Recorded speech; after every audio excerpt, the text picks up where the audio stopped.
Salut la famille, c'est Georges de retour avec une nouvelle dose de sagesse africaine. Aujourd'hui, on plonge dans le proverbe sénégalais « Quand le lion a faim, il chasse ».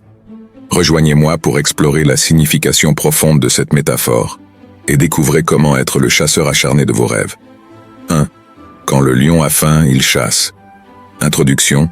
Salut tout le monde, c'est Georges de retour sur la chaîne. Aujourd'hui, on va plonger dans la sagesse africaine avec ce proverbe sénégalais. Quand le lion a faim, il chasse. Maintenant, ça sonne peut-être simple, mais croyez-moi, il y a une sagesse profonde derrière ça. Développement.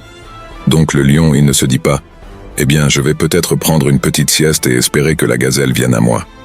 Non, non, non. Ce proverbe nous rappelle qu'on doit être proactif dans la poursuite de nos rêves.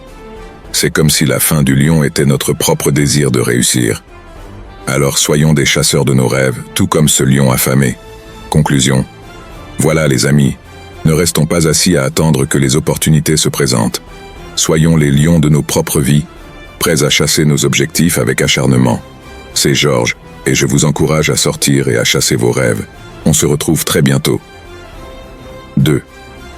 La parole d'un sage est comme une pluie fine qui pénètre la terre sans la détruire. Introduction. Hey tout le monde, c'est Cerveau Numérique. Et aujourd'hui on va parler d'un proverbe qui m'a vraiment fait réfléchir.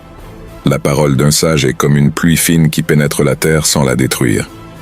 Ça sonne poétique, non? Voyons ce que ça peut signifier pour nous.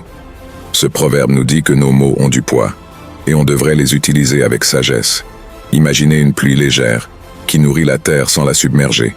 Nos paroles peuvent avoir le même effet. Elles peuvent être puissantes sans être destructrices.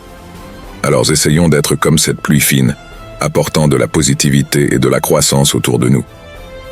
Conclusion. Choisissons nos mots avec soin, car ils peuvent avoir un impact durable. C'est Georges, et je vous encourage à être la pluie bienfaisante dans la vie de quelqu'un d'autre. À la prochaine.